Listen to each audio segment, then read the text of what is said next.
La mayoría de blindados que tenían los ingleses eran italianos, porque se los habían robado, se los habían cogido a los italianos, y la mayoría de blindados con los que se movían los ingleses eran blindados italianos. Tengo que abrir el melón de Gibraltar. ¿Por qué no atacaron Gibraltar?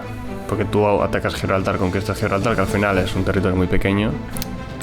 Buenos a todos, hoy estaré con Edward. Hablaremos de una de las campañas menos comentadas de la Segunda Guerra Mundial, pero también de las más importantes, de la campaña de África del Norte. No te lo pierdas. El problema que hay en la guerra del desierto es los suministros, que se necesitan muchos suministros. Y no puedes hacer una línea de frente estable, y todos los combates se producen casi en una franja de 80 kilómetros. Porque no puedes alejarte de tus zonas de suministro, porque ya el otro es el desierto y el acabose. Al final Mussolini invade Grecia por invadir y porque quiere hacer el Imperio Romano. Por ego. Es que ese es el punto, que sea, no es por una cosa de recursos, o no, es porque yo quiero que mi nombre esté en los libros de historia, y porque por mis santos voy a reconstituir un imperio de la nada. O sea, es absurdo. Mussolini lo consiguió al final. Bueno, Tomás, ¿qué tal estás? Bien, con ganas de empezar, a ver qué tal. Un día más, un podcast más, otra vez vosotros con nosotros, escuchándonos y viéndonos. Pues un poquito más de historia, ¿no? Que es lo que más gusta aquí, y yo creo que estarán encantados de, lo primero de todo, escucharte a ti, y lo segundo, pues de pasar tiempo con nosotros, ¿no? Sí, hombre, por supuesto. Lo de siempre. Muchas gracias a Hidromiel Zangana por patrocinar La Voz del Norte. Os habréis fijado de que mi botella lleva una chapita. No es porque no me guste, sino porque no puedo beber, porque estoy malito de la barriga. Y la bebo yo, y esto de aquí es suero, así que brindemos antes de empezar, por favor. Como de esto es suero, la verdad. Pero bueno, yo por vosotros vengo malo a grabar. El tema de hoy. Hoy no vamos a hablar de geopolítica, ya expusiste tus razones en el anterior podcast. Así que vamos a hablar de la Segunda Guerra Mundial. La última vez que hablamos de la Operación Barbarrojas y demás. No, de Fall Blau. Sí, bueno, la Operación Barbarroja, Fall Blau. Hicimos una serie de 3 vídeos, pues digamos, analizando todo. Y ahora vamos a hablar de otro frente que se abrió, que no sé si es uno que está infravalorado en el sentido de que se habla poco de él y que no se le da la importancia necesaria, pero sí que es un frente muy importante y yo creo que muy curioso y muy necesario del que hablar, que es todo el tema de la batalla en el norte de África entre el eje y los aliados. Entonces, antes de empezar, digamos, con la batalla, me gustaría preguntarte acerca de todo lo que rodea o por qué deciden ir hacia África y básicamente, digamos,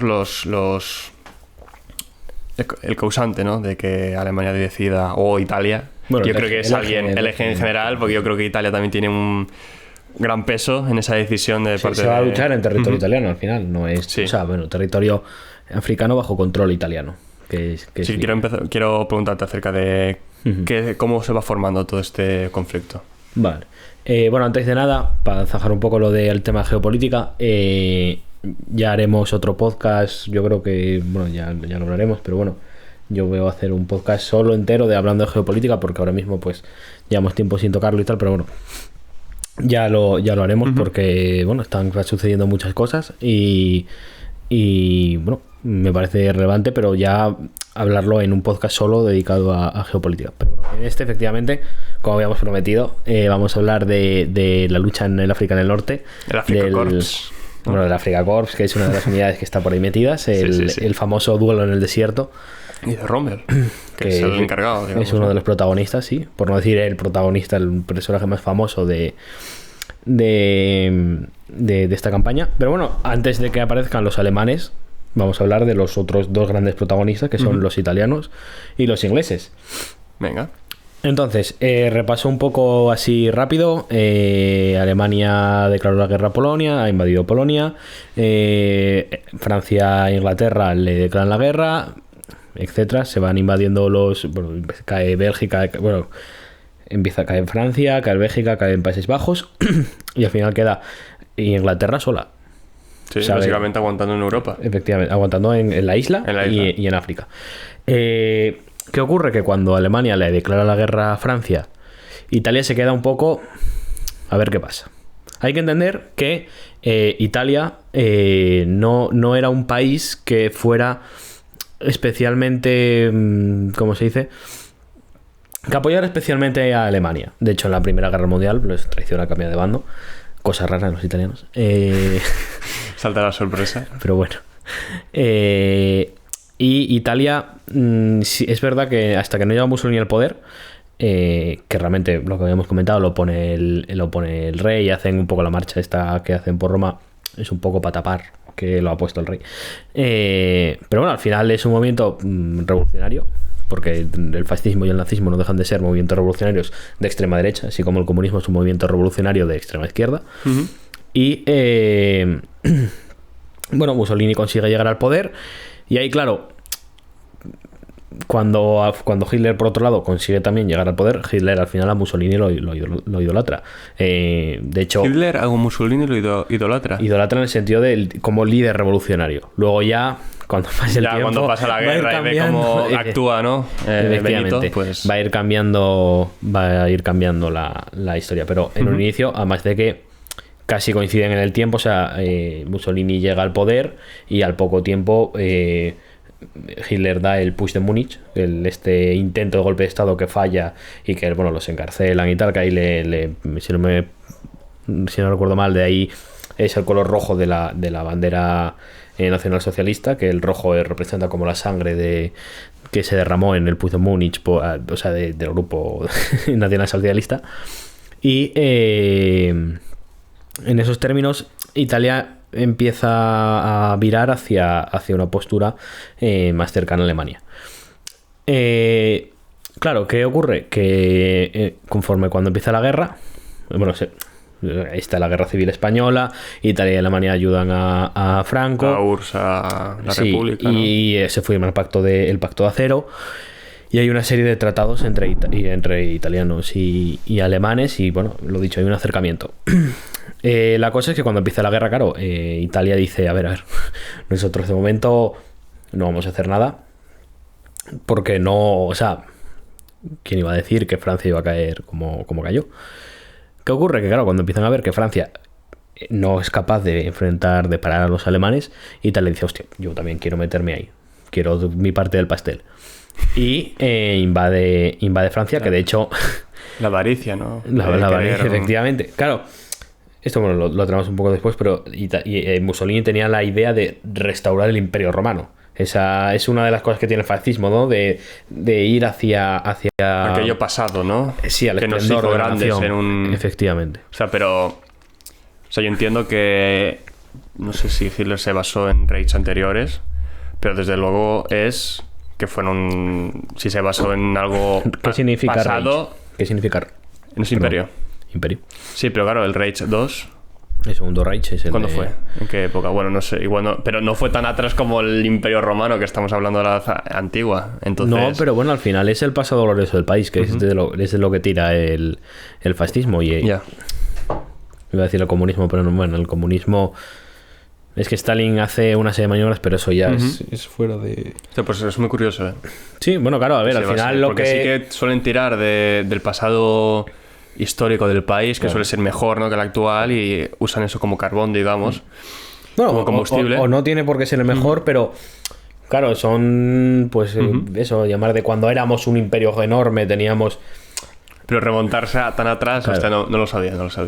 Y claro, el Mussolini tiene la idea y por eso empieza a formar ese imperio colonial. Tiene, para que nos hagamos una idea, aparte de pues lo que viene a ser Italia, Sicilia, la bota.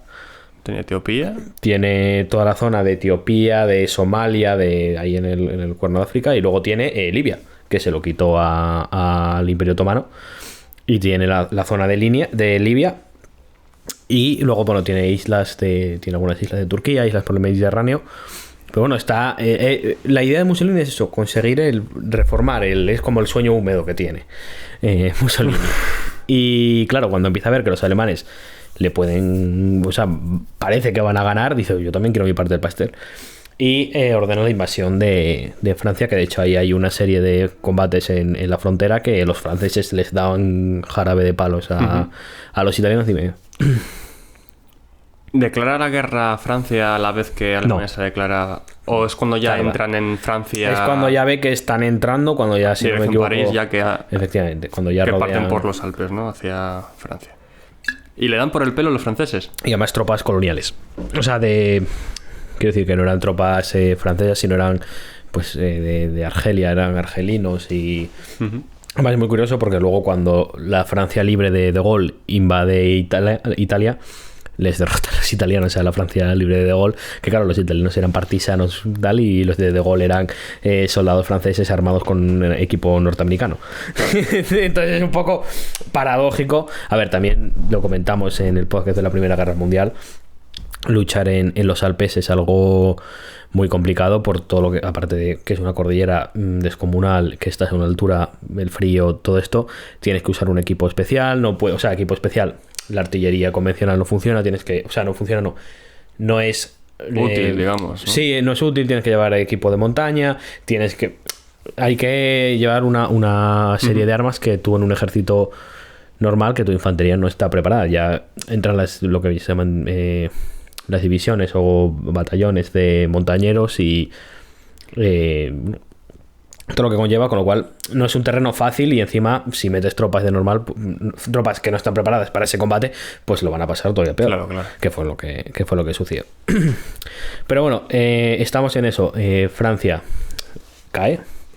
Italia se queda con una parte de Francia, y claro, Inglaterra se queda en plan, vale, y nosotros ahora ¿qué hacemos? Porque claro, Churchill ve a largo plazo. Y Churchill sabe que van a entrar los norteamericanos, perdón, que siempre se me va el... Churchill sabe que Estados Unidos antes o después va a acabar entrando en la guerra a apoyarles. Pero claro, la cosa es mantenerse hasta el momento. Y sobre todo una Inglaterra que está muy desmotivada, que es verdad que han salvado muchas tropas gracias a lo de Dunkerque, pero les falta mucho armamento. Y que está viendo cómo se va quedando cada vez más sola, y al final... Para que nos hagamos una idea, en Egipto, que es donde se va a producir los combates, Egipto, Libia y toda esta zona, ha quedado Argelia, Túnez, Libia y Egipto y Siria. Argelia y Siria están bajo control de la Francia de Vichy, es decir, que no va a participar en el conflicto. En un inicio no va a participar en el conflicto, pero claro, los ingleses no saben si van a atacarles por ahí o no van a atacarles. No son de fiar. Claro, no saben lo que va a pasar.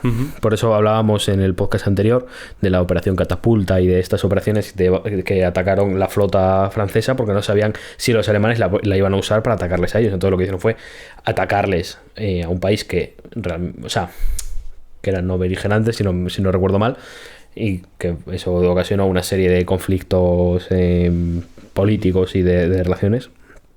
Pero bueno, la cosa es que los ingleses no saben muy bien qué van a hacer los franceses. Luego Túnez, que también está bajo control francés, y luego encontramos Libia, que está bajo control italiano. Y luego ya el protectorado de Egipto, o el reino de Egipto, que es un protectorado inglés. Y en esta situación se ven los ingleses. Para ellos el Mediterráneo es lo llaman mucho, se refiere mucho al Mediterráneo como una autopista, porque les permite conectar la India que es la joya de la corona, que también se la conoce. Les permite conectar la India con la isla, con Gran Bretaña. Claro. Les permiten conectar sin tener que rodear por Cabo Verde por abajo, ¿no? Claro, eso es un atajo, una autopista. Sí, claro. Y claro, ellos controlan Suez, que está en Egipto, y Gibraltar, que está en España. Ambas puertas. Ambas puertas. Las dos puertas, efectivamente. Y claro, ellos en la situación en la que están dicen, a ver qué va a hacer España, como lleguen los italianos hasta aquí, claro, el Mediterráneo pueden cerrártelo, claro. Y si te lo cierran no entras. O incluso destruir Suez, o que bueno, ya lo vimos hace poco, que un carguero chocó y estuvo cerrado, o sea, y estuvo cortado Suez por bastante tiempo, y fue un daño a la economía brutal. Claro, encima a día de hoy, cantidad de barcos que deben pasar por ahí. Claro. Para la economía e industria mundial debe ser increíble. Claro. Eso por el lado inglés, que bueno, Por el lado inglés, de tema de ejércitos, encontramos a la fuerza de... Lo tengo aquí. Tengo notas porque yo la verdad que para el nombre soy... Vale, sí. Tenemos al mando del Oriente Medio, que es Wavell, y a O'Connor, que es el jefe de la fuerza del desierto. O'Connor. Que sí, la fuerza esta del desierto va a ser el 8º ejército, que es es uno de los ejércitos más famosos que encontramos en la Segunda Guerra Mundial. Uh-huh. Que van a ir cambiando porque conforme vaya viendo derrotas, Churchill va a empezar a quitar generales, poner otro, lo derrotan, quita, pone otro y así. Porque al principio de la guerra Alemania solo cosechaba derrotas. No. Quizás. No, ¿eh? Inglaterra. ¿Qué dije? Alemania. Sí. Inglaterra, perdón. Inglaterra, la verdad que sí. Muy bien no lo hizo. Sí es verdad que tiene estrategas bastante buenos. Finalmente el que va a derrotar a Rommel es Montgomery. Que se va a volver a enfrentar a él en Normandía, pero bueno. Sí, en un inicio, bueno, ya veremos cómo no es así del todo. Por lo menos a los italianos, claro, a ver, la cosa es, ¿tiene mérito derrotar a los italianos? Esa es la pregunta. Yo creo que sí. Pero sí, bueno, sí y no a la vez. Derrotar a un ejército al menos sí. Más o menos, pues no es lo mismo derrotar igual al ejército italiano que un ejército alemán, ¿no? Es que es complicado. Pero bueno, la cosa es esa, que tienen los ingleses tienen estas dos fuerzas y el problema es que el mando del Oriente Medio uh-huh. ocupa también, se encarga de todas las colonias que tienen por Arabia, zona de Grecia, Palestina, Israel, todas o sea, no es solo de Egipto, es toda la zona. Con lo cual tienen un montón de sitios de los que estar pendientes. Que conforme vaya pasando el tiempo se va a ver que van a tener cada vez que ir diversificando fuerzas y les va a pasar factura a los ingleses. Y luego tenemos a los italianos. Los italianos han dicho: esta guerra está ganada, Inglaterra está sola, nos hemos fundido. Bueno, se han fundido los alemanes a Francia, vamos a estar en la defensiva, no vamos a hacer nada. Porque total, ya hemos ganado. Claro, ¿cuál será la sorpresa cuando los ingleses no se rindan y sigan luchando? Y claro, los italianos no han estado preparando defensas, no han estado haciendo nada, que de hecho luego Rommel, cuando llegue, lo va a ver, decir, vamos a ver, habéis tenido años preparados para escapar trincheras, para hacer búnkeres, para fortificaros, claro, y estáis en hamacas jugando las cartas. Hablando en fechas, Francia cae en el 39 y Inglaterra resiste hasta... ¿Cuándo empieza la campaña de África? La campaña de África... Porque para saber cuándo se queda sola Reino Unido y cuándo empieza la campaña de África, claro, para poner en perspectiva cuánto tiempo tuvieron Italia para fortificar, claro, ¿no? Hasta el año 40 no empieza la batalla de Francia, uh-huh. Porque es el periodo de la guerra de broma y tal, que de ahí es pero al final no se produce tampoco mucha cosa. Se encargan primero de Polonia y luego van a por Francia. Y luego ya... se van a ir produciendo, pues sí, en torno a finales del 40. Los enfrentamientos, cuando llega ya a Alemania, es en torno al 41, si no me falla la memoria.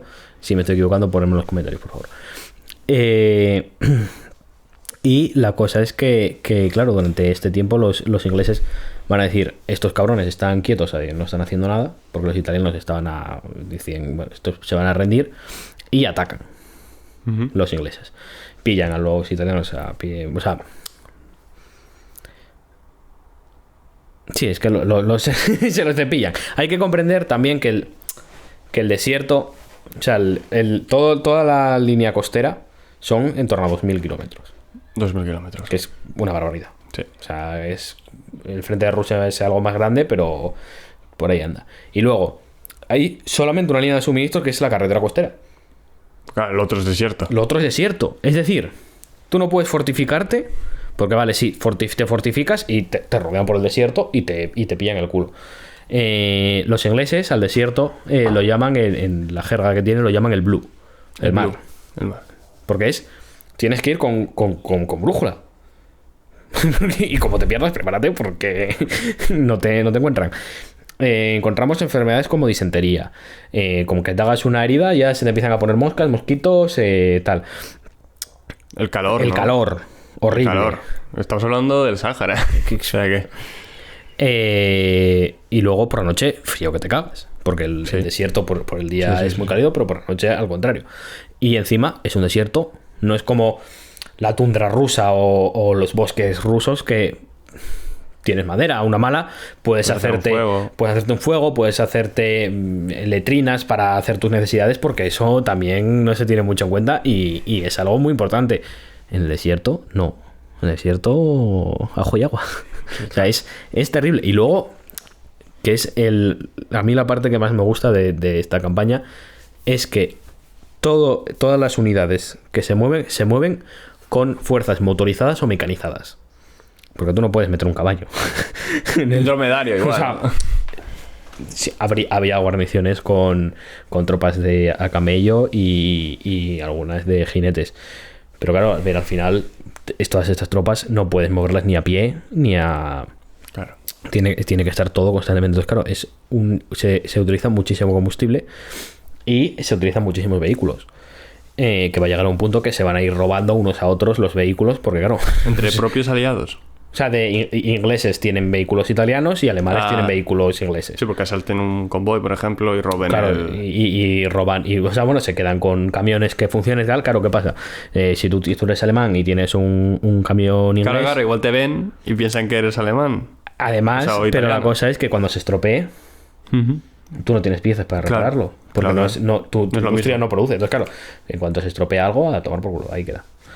Y sí, de hecho hay alguna cosa algún caso de que Rommel, por ejemplo, que era muy echado para adelante, iba en un semi-oruga y andaba siempre no en primera línea, pero viendo todo en combate, y alguna vez le pasó alguna columna de ingleses al lado y o no le vieron o dijeron, bueno, este semi-oruga será nuestro, que está por aquí, y lo habrán capturado y no... Pero bueno, la cosa es eso, que es un combate en unas circunstancias seguramente las más duras que hay en toda la guerra. Estoy ahí también con los combates en la India y en toda la zona del Pacífico, las zonas de selva, porque son también terribles. Aparte de enfermedades, encontramos en la jungla, pues encontramos animales que alguna desaparición por ataque de tigre hubo, cobras,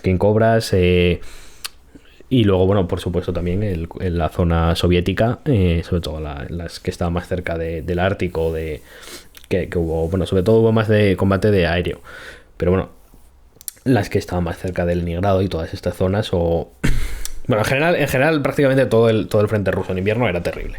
Yo creo que esos fueron los frentes así más duros. ¿No? Sí, pero bueno, el del desierto sin dudas yo creo que se lleva la palma, porque es terrible. Y luego, bueno, además que te pierdes.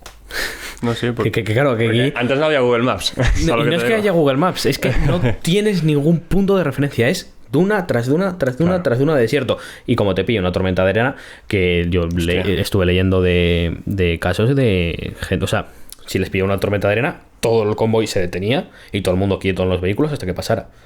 Y casos de alguno que salía o que le pillaba despistado y no se lo volvió a ver. Pero claro, te pierdes y no apareces. Claro. Pues eso, entonces era terrible, sí. Son unas condiciones durísimas. De hecho, ahí va a destacar una unidad que para mí es la mejor fuerza las mejores fuerzas especiales, se podría considerar, de fuerzas especiales de la contienda. Por encima de divisiones alemanas o Rangers o americanos, que es la 9ª división australiana. La 9ª división australiana. Que son, claro, en el ejército inglés encontramos por un lado el ejército indio.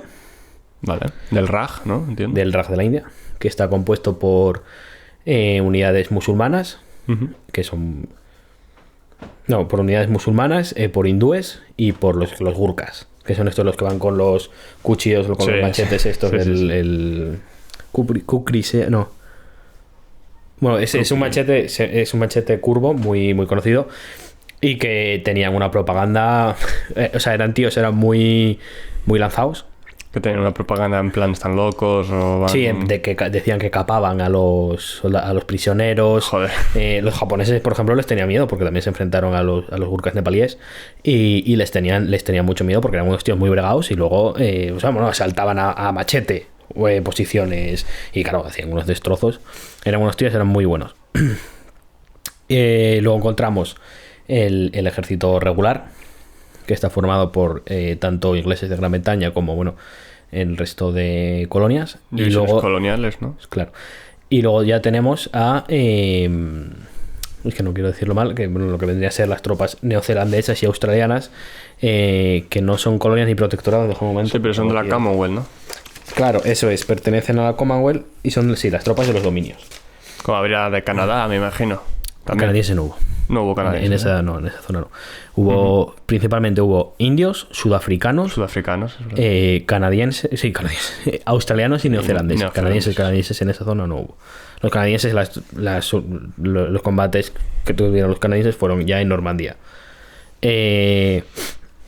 Y eso es un poco el ejército que tienen los ingleses. Los italianos, por otro lado, tienen a los camisas negras, que son estos voluntarios fascistas que, bueno, que eran los más fanáticos, vamos a decir. El ejército regular. Y luego tenía guarniciones de las etnias que había ahí, de libios, en Etiopía y en Somalia. Y en estas zonas pues ya tenían, bueno, pues lo que venía a ser pues guarniciones de población local, como tenían también los ingleses. Y pues en estas circunstancias, como decía al principio, los ingleses atacan a los italianos, los pillan a pie cambiado y los barren hasta ya prácticamente casi echarlos. Lo que pasa que se detienen porque, claro, lo que decíamos, el desierto, las condiciones del desierto son muy malas. Para un vehículo estar con esta temperatura, con arena, se mete arena en los motores. Tú controlas más de coches y tal que yo, pero bueno, quiero decir, es algo conocido por todos que en esas condiciones los motores pues se estropean. Deciden ser precavidos, ¿no? No, tienen que parar. Tienen que parar, es obligado, ya no es precaución, ¿no? Y dicen, a ver, estos ya no los tenemos aquí acorralados, no van a poder hacer nada. Joder. Y en estas, Italia le declara la guerra a Grecia. Sí, porque este es un movimiento que nadie se explicó, ¿no? El por qué Mussolini decide atacar Grecia, que sale mal, que tiene que ir en su ayuda a Alemania, si no me equivoco. Sí.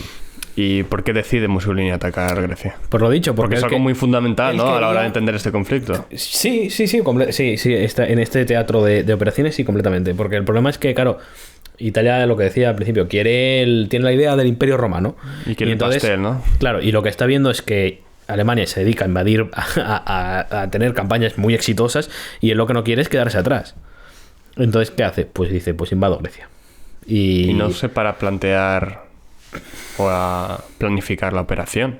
Porque él tiene unas fuerzas. Tenía que haber conocido las fuerzas de Grecia, ¿no? Sí, pero es más impulsividad que otra cosa. Yo sobre todo lo que noto es que mientras que el nacionalsocialismo es un movimiento que se centra en las partes, bueno, en todos los estratos se podría incluso decir de la sociedad, pero principalmente el partido es partido nacionalsocialista, se centra en una parte ¿qué más? Bueno, se centra en una parte de una parte baja de la sociedad, mientras que el fascismo se centra mucho más en burguesía, en la burguesía y en estratos más altos. Entonces, claro, no cala igual, no cala en la gente, y mientras que la sociedad nazi está mucho más... Es más un bloque, ¿no? Digamos. Sí, y está mucho más mentalizada y sigue al partido y... No, al final, al ser estatus más bajos, esa necesidad que en teoría tenían, claro, al ofrecérsela el Reich, pues entonces van con ellos a la muerte porque no tienen nada que perder, ¿no? Efectivamente. Italia al revés. Claro, y están mucho más condicionados a apoyar a su partido, y los soldados están más motivados y todo eso, mientras que los italianos no, los italianos están hasta los... O sea, y luego que por otro lado que la mayoría de generales italianos y la mayor parte de la gente que tenía información en Italia decían, o sea, le dijeron a Mussolini que no se metiera en la guerra, que era una locura, que se mete con 2 semanas de combustible, o sea, las reservas de combustible podían aguantaban 2 semanas de guerra. O sea, que en su cabeza Mussolini tenía claro que iba a acabar la guerra en menos de 2 semanas. Porque si sus reservas eran para 2 semanas, ¿qué pensaba? ¿Pintarlo? ¿Inventarlo? O ni eso. Madre mía. Qué desastre. Claro. Es el problema que tiene Mussolini, que como ve que... Yo lo resumiría en... Ve que Adolf hace cosas... Quiero y no puedo, ¿no? Claro, dice... Culo veo, culo quiero. Yo... Este está haciendo esto, yo también quiero hacer cosas. Como era la frase esta que dice que... solo necesito unos cuantos miles de muertos para sentarme en una conferencia de paz, ¿no? Y de... Que él realmente lo que quiere es hacer historia al costo que sea. Y efectivamente la hizo. No al costo... O sea, no en el sentido que él quería... Pero bueno, sí, hizo historia. Y entonces él se ve que eso, se siente como que Adolf está consiguiendo sus logros, o sea, sus metas, y que está haciendo cosas y él no quiere quedarse atrás. Y entonces prepara el asalto el ataque a Grecia, que sale como el culo. De hecho, los griegos consiguen empezar a avanzar en territorio italiano, que es una cosa eso que... sí que es tela, Claro, a ver, Grecia también son unas zonas que son cordilleras, y además los griegos se coordinan muy bien, utilizan mulas, los griegos lo hacen magníficamente. Claro, la cosa es que en cuanto ya empiezan a salir a campo abierto, los italianos les empiezan a bombardear porque, claro, tienen aviación muchísimo mayor que la griega, y ahí, claro, ya los griegos son ya rechazados y retenidos. Y claro, al final llegan los alemanes y el ejército alemán al griego se lo come. Que de hecho es muy gracioso. A ver, dentro de lo terrible que es todo, es gracioso porque los griegos se niegan a rendirse ante los italianos. Dicen, no, los que nos han derrotado son los alemanes. Qué poco de respeto tenían a los italianos. Que claro, y los italianos hechos una furia. Una furia en plan... No, pero que rendiros a nosotros. Literalmente diciendo que si han sido conquistados son por Alemania. Que el territorio va para Alemania, no va para Italia. Manda huevos. Y tienen que mediar los alemanes. Y al final se producen dos rendiciones. Se rinden a los alemanes y luego se rinden a los italianos. Pero primero los alemanes. Y los alemanes median en el sentido de... Pero claro, es que realmente los italianos que hicieron iniciar la guerra y ya está.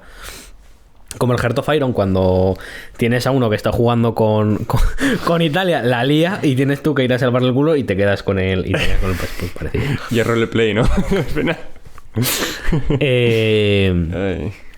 Y de hecho los museos de la Segunda Guerra Mundial de Grecia no se llaman museos de la Segunda Guerra Mundial, se llaman museos de la guerra greco-italiana. Joder. Pero bueno, son los griegos con estas cosas. Y la verdad que lucharon muy bien. Pero bueno, claro, como empieza la guerra en Grecia, lo que hacen los ingleses es... Las tropas que tienen en Italia dicen, a ver, estos matados, ya están prácticamente derrotados, mandamos las mejores fuerzas, las mandamos a Grecia, que hacen falta. Y en estas llega Rommel con el Afrika Korps, que en ese momento, si no me equivoco, son 2 divisiones blindadas. Y claro, hasta ese momento Adolf no había encontrado, o sea, no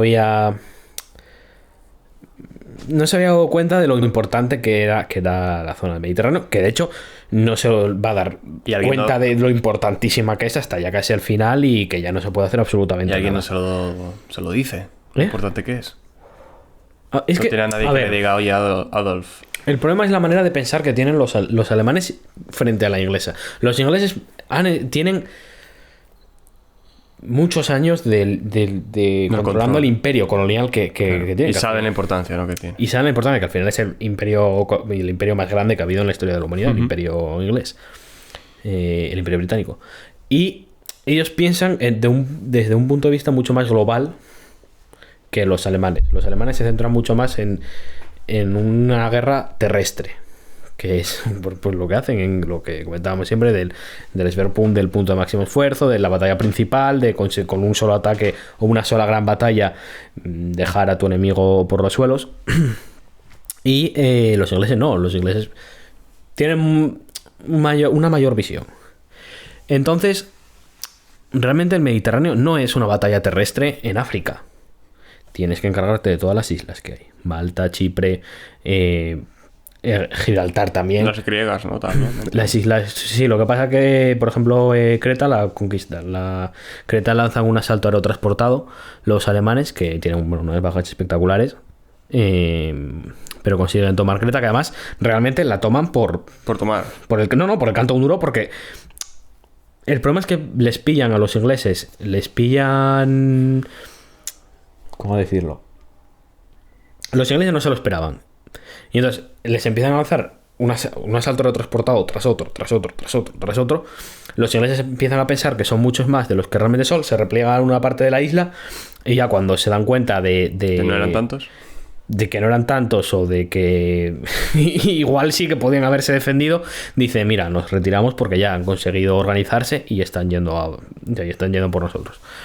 Y los italianos, o sea, los ingleses al final de Creta se acaban retirando, pero realmente si se hubieran plantado los hubieran, o sea, básicamente, si no me equivoco, había tropas blindadas, tropas acorazadas en Creta, y los Fallschirmjäger, los paracaidistas no tenían. O sea, y si se hubieran plantado, se hubieran defendido la isla, pero hay una de estas cosas raras que hay en las guerras de no me termino de enterar de lo que está pasando, prefiero retirarme antes de...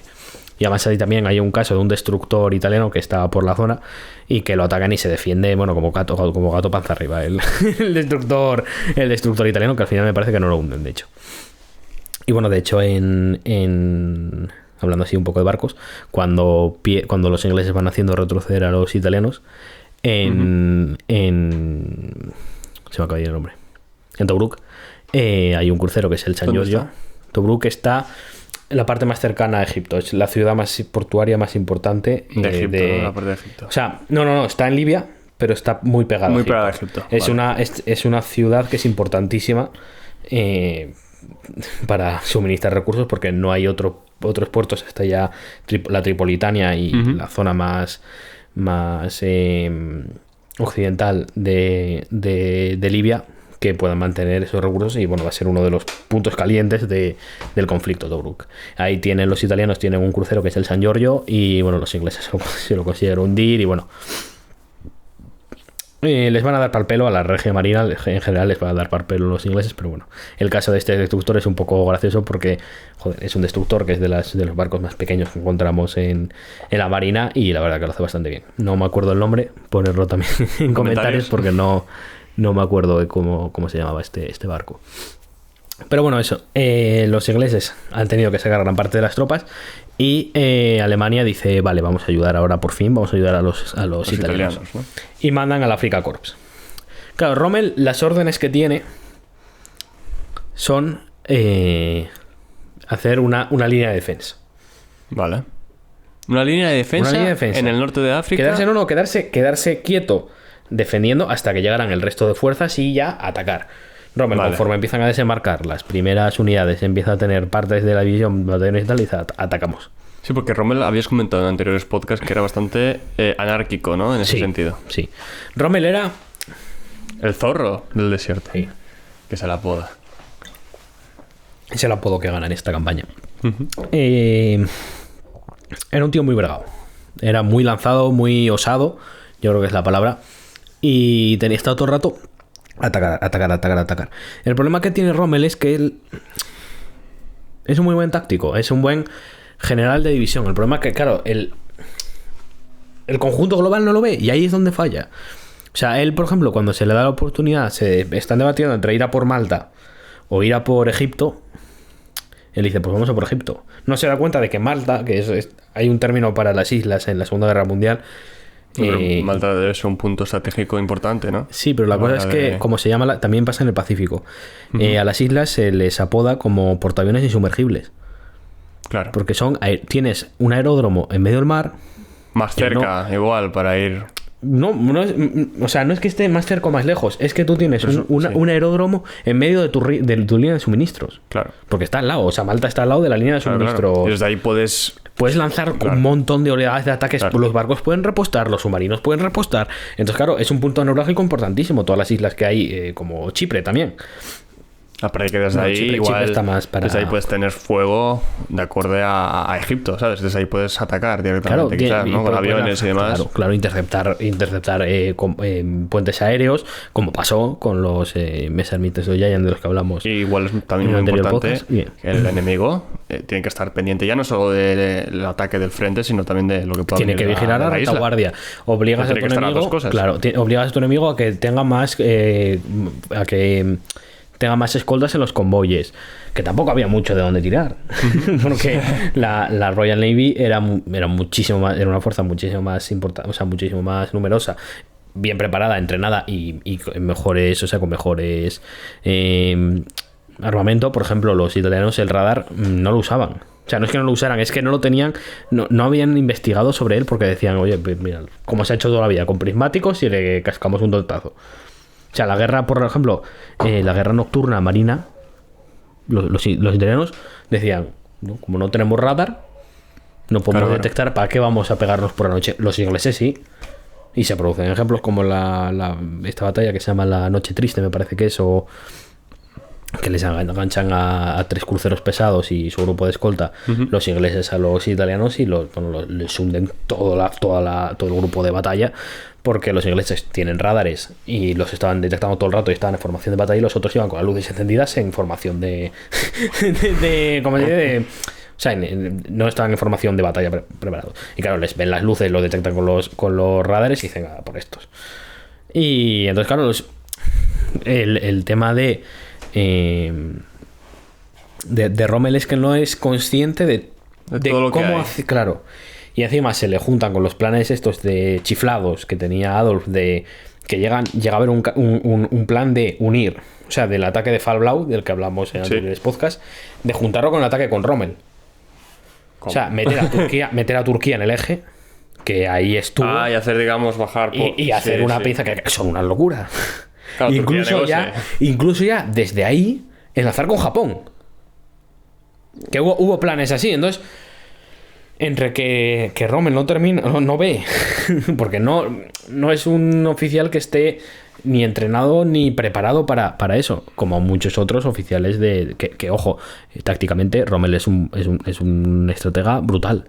Y se va a ver que les mete unas palizas a los ingleses cojonudas y a los franceses en la batalla de Francia también. Pero bueno, el problema es eso, que es un tío muy osado, muy anárquico, porque ignora muchas veces las órdenes.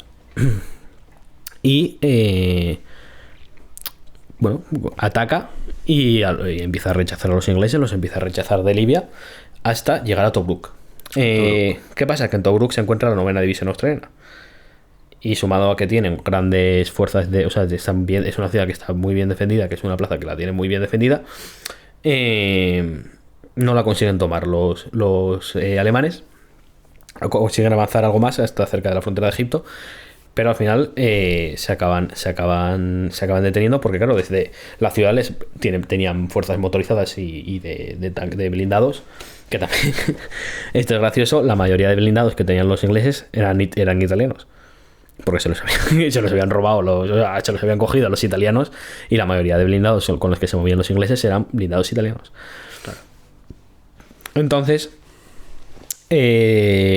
van a acabar cercando Tobruk y montando ahí una especie de base de operaciones cerca de Tobruk, mientras que por otro lado mantienen el frente con los ingleses. Y aquí voy a mirar, porque si no me equivoco era Wavell. Sí, efectivamente, Wavell prepara una serie de operaciones que son Brevity y Battle Axe, para intentar romper el cerco hasta llegar a Tobruk y o cercar o hacer retroceder hasta el Gahar, me parece que es, hasta la localidad más cercana a los alemanes. Al-Gazef, me parece que es. Que me pierdo con un asterisco, un nombre. No consigue estas operaciones, de hecho, pero sí consigue poner histórico a Rommel, porque por un momento piensa que lo van a hacer retroceder, empieza a meter telefonazos a Berlín pidiendo ayuda, pidiendo refuerzos, luego dice que no lo necesita, y de hecho le cae bronca de a ver qué pasa. Tranquilízate un poco, vamos a calmarnos. ¿Al final mandaron algo? No, porque él es capaz de pararlos. No eran operaciones muy grandes, eran operaciones casi de tanteo, pero bueno, sí, en plan de si cuela. Pero no llegaron a atravesar al Afrika Korps. Además de que en ese momento también contaba con, que siempre hablamos del Afrika Korps, también hay divisiones italianas y divisiones blindadas, que como la Centauro o la Ariete. ¿Y ayudan realmente? Sí, eran divisiones acorazadas buenas. Sí, de hecho les tenía mucho respeto los alemanes. Bueno, anda. A las acorazadas. Vemos que al menos Benito hizo algo bien en la guerra.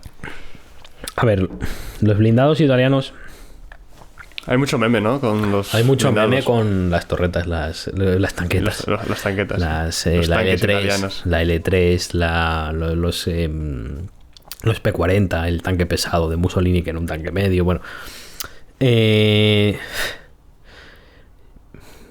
que, por ejemplo, la L3, que es una torreta que caben dos hombres, que levantará esto del suelo. La catalogaban como tanque medio. Y no pasará no las es 10 ni tanque ligero. No pasará es una tanqueta. Es una tanqueta. O sea, que con fuego de ametralladora le atravesaba ese blindaje. Claro. Y encima blindaje remachado, que es muy peligroso. Los ingleses también tenían muchos blindados con este tipo de blindaje, porque los remaches pueden saltar y se convierten en metralla, y aquello es el horror. Y bueno, van a tener este tipo de blindados que la verdad que no son muy buenos, no son. Sí había una rama de blindados que son los hemoventes, que son como cañones móviles, que vendrían a ser como los cañones de asalto, tipo el Stug y todos estos blindados que no tienen torreta, tienen en el chasis, tienen incorporado el cañón. Estos sí que tenían algún blindado bueno, pero bueno, en general los blindados italianos muy buenos No era. Sí, por ejemplo, sí destacan en aviación. En aviación tenían aviones muy buenos. Tenían el Sparviero, el SM-79, que era un bombardero trimotor medio. Tenían cazas también muy buenos, como el Centauro. No, ¿cómo se llama? Bueno, tienen una serie también de cazas del Folgore, me parece que se llama. Bueno, Folgore. Tienen cazas que están muy bien, que bueno, que además de que son muy bonitos, que bueno, no tiene mucho que ver, pero son aviones, son muy bonitos, y luego además son aviones buenos. Pero en tema de carros no. Y luego en la marina, pues bueno, sí es verdad que tienen los Littorio, la clase Littorio, que son unos acorazados. Eran el Littorio, el Roma. Portaaviones no tenían, ¿no? Portaaviones estaban haciendo el Aquila. El Aquila. El Aquila y el Aquila y el Sparviero, pero no llegaron a construirlos. Y luego tenían eso, la clase Littorio, que son los acorazados que han tenido el mayor alcance de la historia. Los segundos acorazados con el mayor alcance de la historia. El primero serían los superacorazados japoneses, el Yamato y los clase Yamato, el Yamato y el Musashi, y luego estarían los clase Littorio.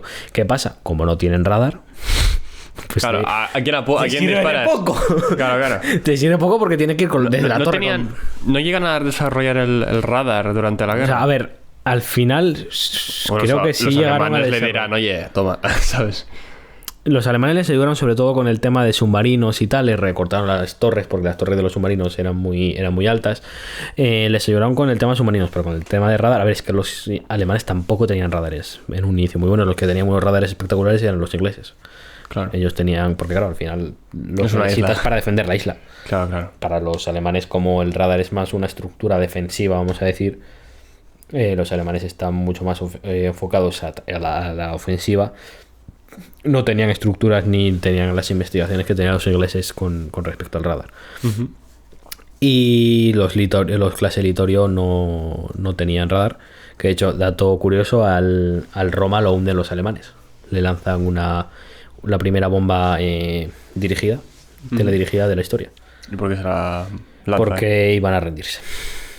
Se producen cuando se rinde Italia, que se rinde en el 43, si no me falla la memoria.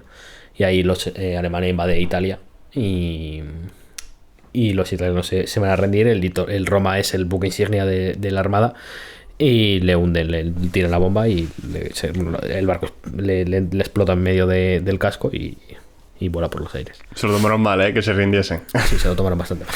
Hostia, y no hubiese sido mejor que hubiesen, ya que invadieron el país, que cojan sus barcos y los utilicen. Es que el Roma iba en dirección a rendirse. O sea, entregarse, ¿no? Lo destruyen en medio del rumbo.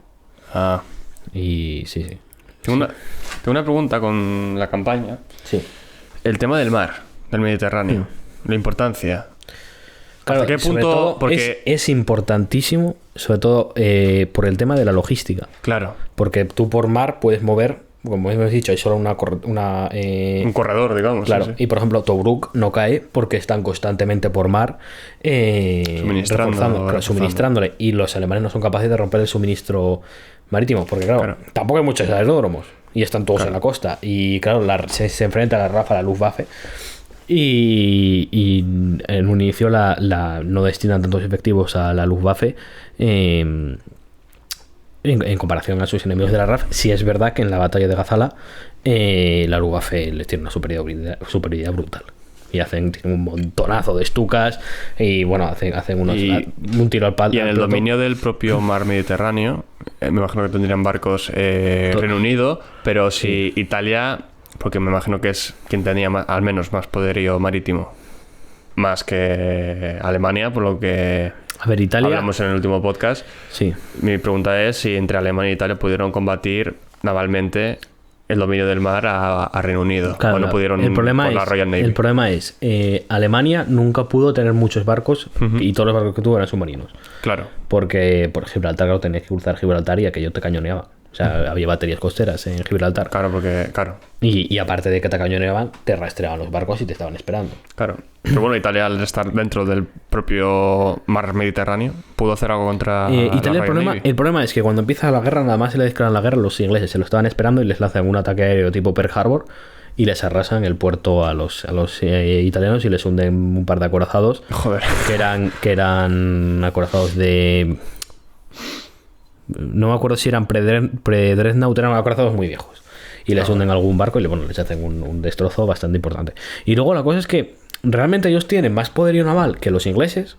De hecho, me parece... ¿Tenían más barcos con los ingleses? Claro, en el Mediterráneo, sí. En el Mediterráneo, claro. Claro, la Royal Navy era la flota número 1 en ese momento del mundo. Pero la tenía dividida. Pero claro, tenía que proteger Gran Bretaña, tenía que proteger el Mediterráneo, tenía que proteger la India.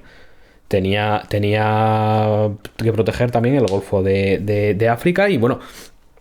La tiene dividida, sí. Está muy dividida. Y en el Mediterráneo el buque insignia era el Warspite, que era un acorazado de... Bueno, como la mayoría de barcos que luchan en la Segunda Guerra Mundial, que son acorazados de la Primera Guerra Mundial. O sea, son barcos de la Primera Guerra Mundial.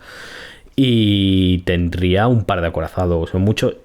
El As Royal me parece que en ese momento, que era un portaaviones, que es el que le da el golpe de gracia al Bismarck, estaba también, no me acuerdo si en ese momento estaba integrado, no había terminado de salir del astillero y se lo mandan a la escuadra del Mediterráneo. Pero ellos realmente están un poco acojonados porque dicen es que como los italianos nos vengan con todo lo que tienen la superioridad numérica. Y aunque no tengan radares, ese barco que esté más o menos obsoleto, o sea, son barcos en cantidades grandes, y luego los litorios, ya te digo que eran barcos muy potentes. Es que si hubiesen llegado a conseguir, que me imagino que no lo consiguieron, la superioridad naval y el dominio del mar Mediterráneo, para el eje hubiese sido mucho más fácil conquistar por un lado Gibraltar y luego Egipto y Suez, ¿no? Porque al final, si tienes todo el mar... Completamente, sí. Pero claro, el problema es que se quedan quietos. O sea, literalmente no hace nada, y las pocas cosas que hacen es como la batalla esta nocturna de la que te hablé, que se cargan a un montón de cruceros pesados, que además eran de los más nuevos que tenían, eran los clase Zara, que eran el Zara, el Pola y el tercero no me acuerdo el nombre. Bueno, que eran barcos muy, muy modernos. Al Pola me parece que no lo llegaron a hundir. Pero bueno, quiero decirte que son cosas un poco extrañas de que hicieron los italianos, pues los dejaron ahí en los puertos. Muy poca explicación tiene. Que muy poca explicación. Y Alemania no les dio por... Oye, Benito, amigo, saca tus barcos y haz algo, ¿sabes? Pero es lo que te digo, porque no le daban importancia a este territorio. Porque si no, Rommel hubiera tenido muchos más efectivos que con lo que tenía, que eran... Al final me parece que el Afrika Korps son 4 o 5 divisiones. Con eso no llegas a Egipto. O sea, fue una cosa más propagandística de decir, mira, estamos mandando tropas ahí mientras que para los ingleses era... O sea, aparte de que los ingleses solo tienen que ganar en esta batalla, porque solamente pueden... O sea, no tienen nada que perder en el sentido de... Saben que a Suez no van a llegar los alemanes y que... O sea, en la situación en la que están ya en el pozo prácticamente, se lo pueden ganar. Los otros realmente son los que tienen más de perder, porque si tú consigues controlar el Mediterráneo ya tienes todo el vientre de Europa. Claro. Que es verdad que Churchill para mí se fuma un porro como una catedral cuando dice que Italia es el vientre débil de Europa. Porque, ¿qué es lo que les pasa? Que Italia resiste más que Alemania. ¿Por qué? Porque son cadenas montañosas y tras cadenas montañosas. Y te van haciendo líneas de defensa. Igual lo decía porque como tiene tanta costa, proteger tanta costa es complicado. Lo dice porque Churchill era un poco así, el que quería invadir Italia. Pero realmente las líneas está la línea gótica y efectivamente lo hace. Lo hace.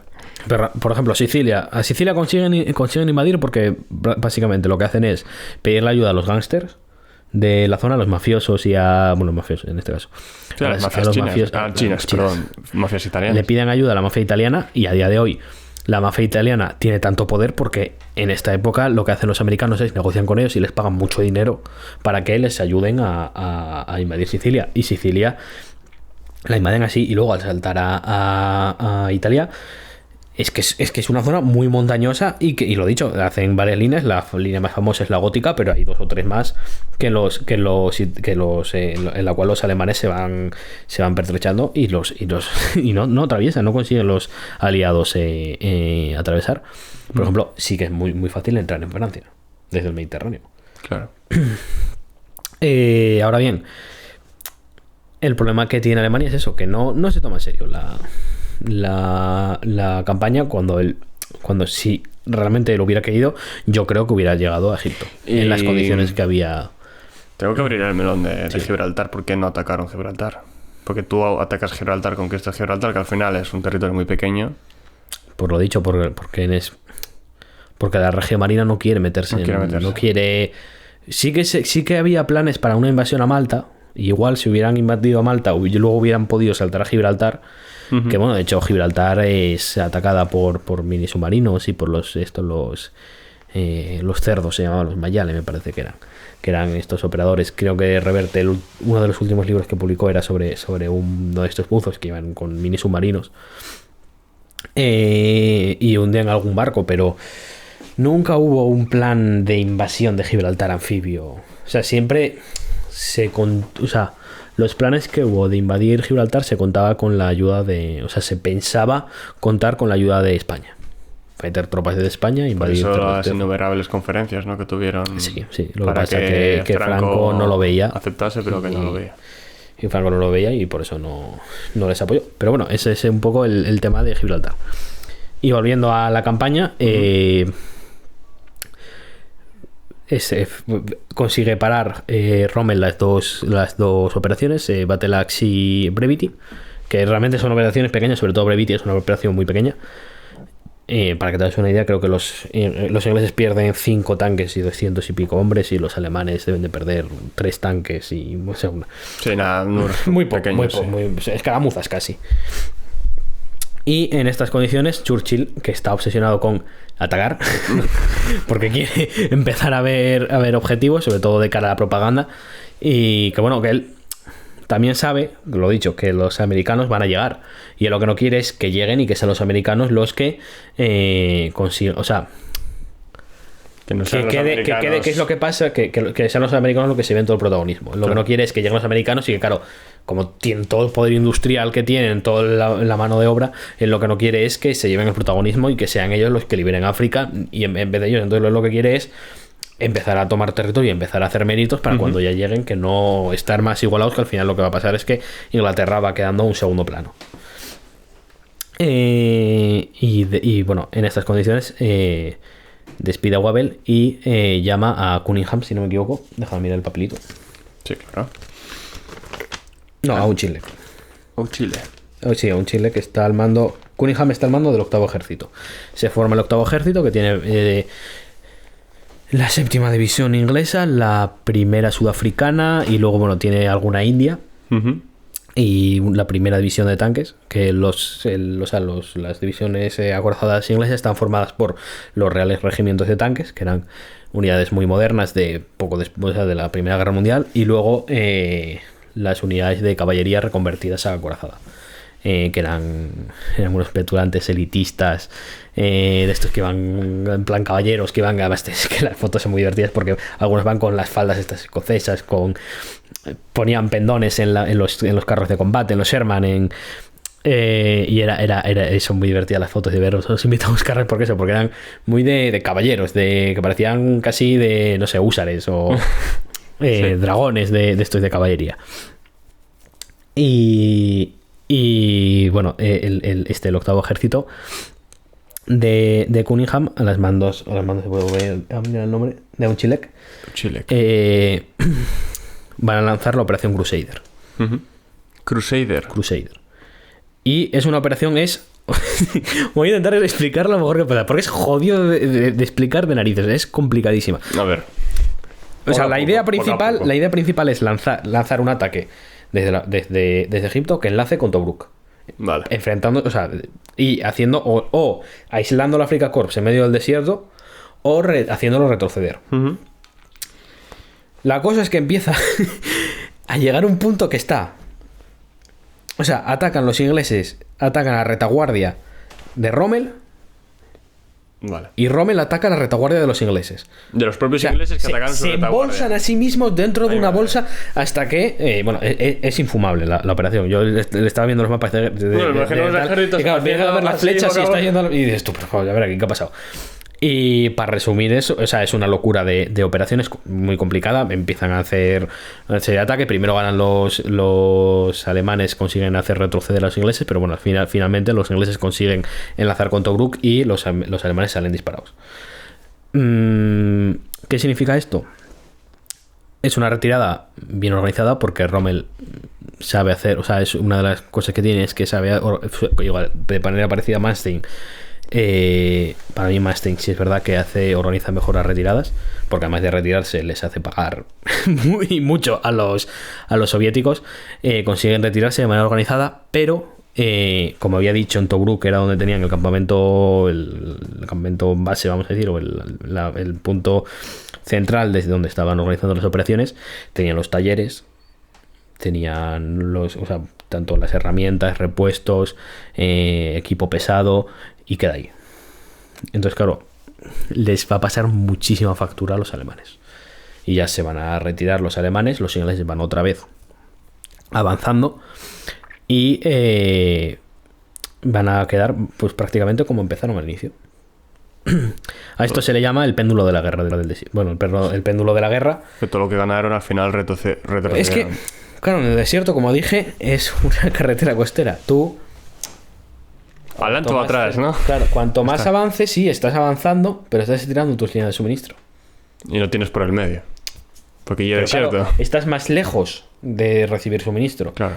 Entonces sí, tú has alejado, o sea, has avanzado mucho y a tu enemigo lo estás acorralando, pero a su vez tu enemigo está más cerca de su línea de suministro y te va a devolver los golpes con mayor efectividad. Rapidez, sí. ¿Y qué es lo que pasa? Rommel consigue al principio empezar a derrotar a los ingleses. Y cuando los ingleses están ya cerca de sus líneas de sus bases de suministro, pues le devuelven el golpe y otra vez volvemos a la situación inicial. Esta es la situación de Rommel para finales del 41. Vale. No, en Alemania no. En Alemania, para que nos hagamos una idea, a finales del 41 no. Pues sí, coincide más o menos con la finalización de Barbarroja. Que en lo cual, claro, es un poco o sea, la propaganda realmente lo vende casi como una victoria. Porque dicen, no, has hecho un repliegue magistral, estaba todo organizado, tal, no sé qué. Bueno, al final es crear el relato, ¿no? Y sirve un poco, sobre todo la campaña de África, sirve un poco de bálsamo para el frente soviético. Uh-huh. Para ir un poco tapando las cagadas. Tapando las cagadas, no, tapando los ¿cómo se dice? Para tapar las derrotas. Y cuando una operación no sale, como al final Barbarroja, no es una victoria. No es una derrota, pero no se cumplen los puntos que se buscaban, con lo cual no es una victoria. O sea, no ¿cómo decirte? Bueno, sí, tenían 3 objetivos y no los consiguen al final. Sí, efectivamente. Bueno, sí, completan más o menos Kiev. Pero es que no tenían la industria, como ya hablaste, entonces al final lo consigues, pero no es lo que realmente te esperabas. Ese es el punto. Uh-huh. Y Rommel un poco es como la la figura que tienen para ¿cómo se dice? Bueno, para tapar esta campaña. Vale, estamos sobre el 42. Enero, sí. Al principio, ¿no? Enero, ¿no? Y más adelante, ¿qué es lo siguiente que pasa en esta campaña? En este momento lo que hacen los ingleses es acorralan al Afrika Korps y Rommel empieza a hacer una acumulación de material. Y en un momento dado le informan de que las fuerzas inglesas están... ¿Cómo decirlo? No están algo... Están menos reforzadas que el ataque que le habían hecho con Crusader. Y entonces Rommel lo que hace es atacar. Para variar. Y consigue ir haciéndole retroceder de nuevo. Que de hecho se enfrenta a divisiones de la Francia Libre que tienen españoles. Que algunos españoles habían huido a las colonias de Marruecos, de Francia, de Argelia. Y estaban en la Legión Extranjera Francesa. Y se van a enfrentar bueno, y les van a dar pal pelo a la Legión Extranjera Francesa, la Afrika Korps. Y finalmente van a llegar hasta Gazala, hasta lo que es la batalla de Gazala, que si no me equivoco es considerada la batalla en la cual en este caso el ejército inglés tiene la mayor información de toda la guerra sobre el ejército enemigo. Claro, sabían lo que iban a hacer en todo momento. Les habían desencriptado Enigma. Coincide con Enigma, tenían toda la información de los alemanes. ¿Qué ocurre? Que como tienen toda la información, se me ha ido el nombre. Sí, Auchinleck se dedica a decirle a Cunningham, que Auchinleck es el que está al mando al mando del ejército del Medio Oriente. Le está diciendo todo el rato a Cunningham: no, es que van a hacer esto. Estas tropas que ves aquí es un ataque de diversión, no son las fuerzas reales van a llegar por tal lado. Le ponen la cabeza como un bombo y cuando se dan cuenta, los alemanes les derrotan. Los alemanes derrotan les derrotan porque aún sabiendo todo lo que se puede decir que es una derrota por exceso casi de éxito, porque el problema es que como lo sabían todo, lo que dicen es van a hacer esto, tal. Claro, y claro, al otro... No hay organización. Sí hay organización, ¿no? Pero claro, a base de decir, no, es que como tenemos esta información, van a hacer esto, y luego esto, fallan, o sea, se equivocan y le comen la cabeza, sobre todo al jefe del octavo ejército, a Cunningham, y es una cagada. Y es una cagada. Y bueno, a raíz de esta van a o sea, a un Chile lo van a despedir, o sea, lo van a despedir, no, van a mandar a otro general, que hablaremos de él, yo creo, ya en el próximo podcast. ¿Qué vamos a hacer? ¿Otra parte? Sí, ¿no? Digo yo. Si os gusta, tenéis que dejarlo en comentarios. Sí, no sé si tienes alguna cosa así más que añadir o... Nada, yo lo que más curiosidad también me generaba era el tema del Mediterráneo, porque al final controlar el Mediterráneo en un escenario como este yo creo que era fundamental. Y me ha sorprendido, la verdad, que Italia literalmente no hiciese nada más que mirar, al menos con la Regia Marina, ¿no? Y sobre todo, lo que es más importante es que el problema es que Italia le da a Inglaterra la excusa para seguir luchando. O sea, si Italia no entra en el eje... O sea, por eso yo digo que Italia es el mayor problema que tiene Alemania, no porque sean los generales como son, que muchos son una panda de inútiles, porque Mussolini era como era, tenía, pues lo que decíamos, la reserva de combustible. El problema es que Italia le da a Inglaterra la excusa para seguir luchando, porque si Italia no entra en guerra, Italia no tiene dónde luchar. O sea, Inglaterra no tiene dónde luchar, porque es una isla, no tiene, y Alemania no tiene colonias, solamente puede luchar en Europa. Con lo cual es la excusa que le da y el motivo, la motivación que obtiene Inglaterra para seguir. Y también es causante de que Alemania también tenga que dividir ejércitos. Bueno, eso hay ayuda, mucho, ¿no? Hay mucho mito con eso. O no tuvo un peso importante la ayuda recibida. Porque sí que es cierto que a Grecia mandó tropas alemanas, pero igual no fueron muy representativas. Pero tampoco tuvieron muchas bajas, fue una cosa muy rápida. Dicen mucho lo de que retrasó Barbarroja, pero es que con las lluvias que había habido en primavera tampoco habría salido muy bien. O sea, De hecho, bajo mi punto de vista, fue hasta beneficioso retrasar Barbarroja, porque si no se habrían comido toda la Rasputitsa y a ver quién sacaba los blindados, ¿no? Los blindados no tenían tanto problema, el problema eran ya los vehículos. Nosotros, ¿no? Y luego, claro, y la tropa de pie. Claro. Pero el problema que tiene eso es Italia. Y luego realmente es meterse en una guerra por tu ego. Y por ganar, y por conseguir cosas. No, pero sí, hombre, por ganar y por conseguir cosas son todas las guerras, pero que ya no es... No, pero no es por cosas necesarias. O por porque tú, al final, Mussolini invade Grecia por invadir y porque quiere hacer el Imperio Romano. Por ego. Es que ese es el punto, que sea... No es por una cosa de recursos o no, es porque yo quiero que mi nombre esté en los libros de historia. Y porque por mis santos huevos voy a reconstituir un imperio de la nada. O sea, es absurdo. Es absurdo. Bueno, Mussolini lo consiguió al final. Sí, está en los libros de historia. No de la misma forma en la que él quería, pero está. Pero ahí está. Sí, sí, no. Y es lo terrible. Y toda la gente, o sea, que de nuevo, que las guerras son terribles, pero ya es el desprecio por las vidas de sus soldados, de las frases que dice. No sé, a mí es una cosa que me parece... Que luego, a ver, sí es verdad que, claro, que los italianos no eran los mejores soldados del conflicto. También se les ha echado se les ha metido mucha caña, porque los alemanes no van a decir que ellos que lo hicieron mal.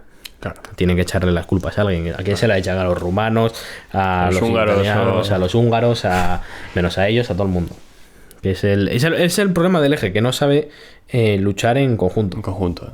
Mientras que los aliados sí. Los aliados sí.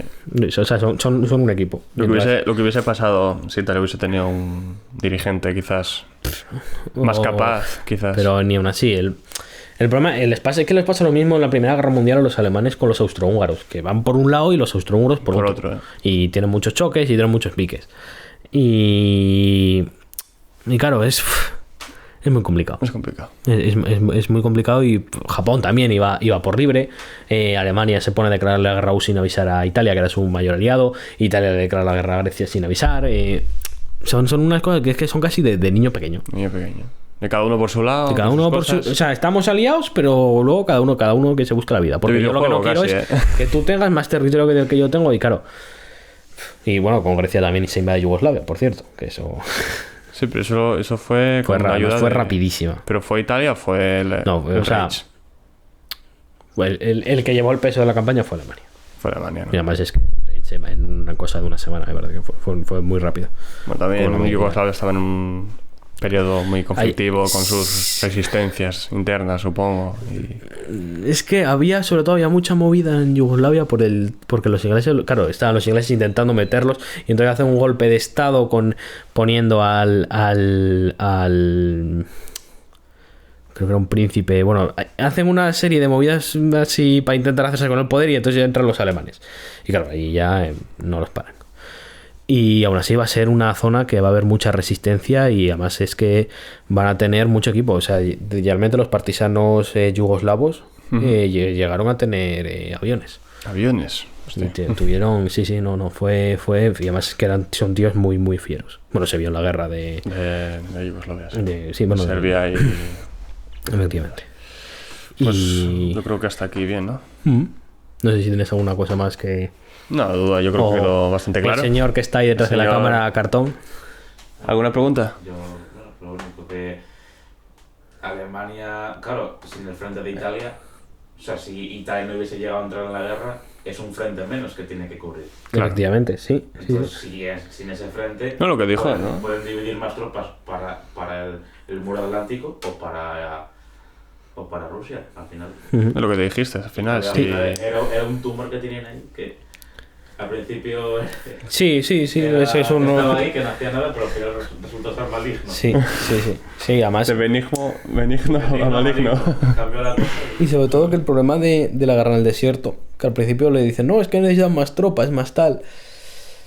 No es solo se basa en tropas, o sea, porque se las llevan y no... O sea, el problema que hay en la guerra del desierto es los suministros, que se necesitan muchos suministros, y más que en Rusia. Que no es un frente normal, es un frente a lo largo, en vertical, digamos, claro, donde y luego eso que pasa en centros Crusader, lo que pasa que neurálgicos. en Crusader rodean, y porque no puedes hacer una línea de frente estable, y todos los combates se producen casi en una franja de 80 kilómetros. Porque no puedes alejarte de tus zonas de suministro porque ya el otro es el mar, el desierto y el acabose. Claro. Pero bueno. Y en cierta parte salvo un poco de que España no entrara en el eje, digamos, ¿no? Claro. Porque entonces si no van a mandar tropas a casa de su puta madre, Pues sí. por el estrecho no entra nadie. No. Si España hubiese entrado en el eje, hubiesen conquistado Gibraltar. Y en ese caso sería diferente. Pero bueno, eso ya es mucho suponer, ¿eh? Claro, pero Bueno, claro, igual que lo de Italia. a ver, ya es un what if, pero claro, por ejemplo, Portugal, ¿qué pasa con Portugal? Porque Portugal tradicionalmente ha sido un aliado inglés. Ya. ¿Qué haría Portugal? Hubiese entrado a Portugal y hubiese batallado contra España. Hubiese sido muy interesante. Y sobre todo que España Sí. acabamos de salir de una guerra civil brutal. Claro. Por eso sí, que fue lo que salvó un poco, digamos, a Gran Bretaña de poder luchar De en hecho, el norte de sí, África. de hecho Churchill le agradeció a Franco. Y los estadounidenses también. No, sí, y Churchill le agradece a Franco que no entre en la guerra y, o sea, una de las cosas que le prometió es que le devolvería Gibraltar si no entraba en guerra. Pero bueno, los ingleses como siempre. Claro, Churchill luego, Ahora. las promesas ya no pueden cumplir. Pero bueno, era un pájaro. Pero bueno. También había que hacer un podcast hablando de Churchill porque era un pájaro de cuidado. Es un personaje histórico totalmente, con Bueno, una personalidad sí. increíble. Y Rommel, y Rommel otro que, ya para terminar, así hablando un poco de Rommel, el problema que hay es que se ha endiosado muchísimo su figura, porque claro, los ingleses tienen que justificar de alguna manera que fueran derrotados. Bastantes veces, ¿no? Claro. Y entonces, ¿qué hacen? Lo que hacen es poner por un lado, la propaganda inglesa lo que hace, y la alemana, por supuesto, es poner a Rommel como un dios, de no tal. Sobre todo la retórica de la propaganda inglesa es: este tío era buenísimo, brutal, tal, y le ganamos. Claro. Que claro, que esa es la cosa. Era Dios endiosarse aún más, y le ganamos. ¿no? Claro, Para claro, que esa levantar es el la, espíritu que esa es y la cosa. motivación Y que nacional. realmente, como acaban derrotando a Montgomery, que bueno, estoy dando a Rommel, como lo derrota Montgomery, no es por tener una mejor táctica o por ser mejor estratega, o sea, lo derrota simplemente por pura y dura superioridad numérica y material. Que Me llaman en directo, chavales. ¿Crees que los alemanes pecaron un poco de confianza? De decir, estamos arrasando. no fue confianza, el problema fue que fue un problema más de no saber ver La realidad. Ok. No, en general, El ¿no? conjunto. Desde arriba. Claro. El conjunto, sí. que era un En vez de ver solo la división, claro, ver todas. y lo importante que es el Mediterráneo, sobre todo para los ingleses. Para todo. Para todo, Sí, claro. para todo. Sí, pero sobre todo, o sea, la cosa es que para los ingleses era vital. No, claro. Y claro. Y bueno, eso, Rommel, por un lado lo endiosan, y por otro lado, como el ejército alemán se incorpora a la OTAN, lo que querían hacer ver como que como que la Wehrmacht, que no eran nacionalsocialistas, que era una guerra de caballeros, que Rommel era un tío que no tenía nada que ver con el partido nazi, cuando se sabe que Rommel tenía Fue mandado por alguien, al final. y con Rommel, detrás de Rommel iba un batallón de las SS mirando a ver ¿Qué hacía, cogiendo judíos que había por la zona de, Ah. y no había muchos, pero los pillaron. Pues nada más que añadir, yo creo. Nada más que Señor, muchas gracias por venir un día más al podcast. No, ya sabes que yo me lo Invertir paso tiempo muy aquí. Vosotros os ha gustado el podcast, darle un buen like, suscribiros si os ha gustado. Recordar que hay una segunda parte que grabaremos y que ya publicaremos a su debido tiempo.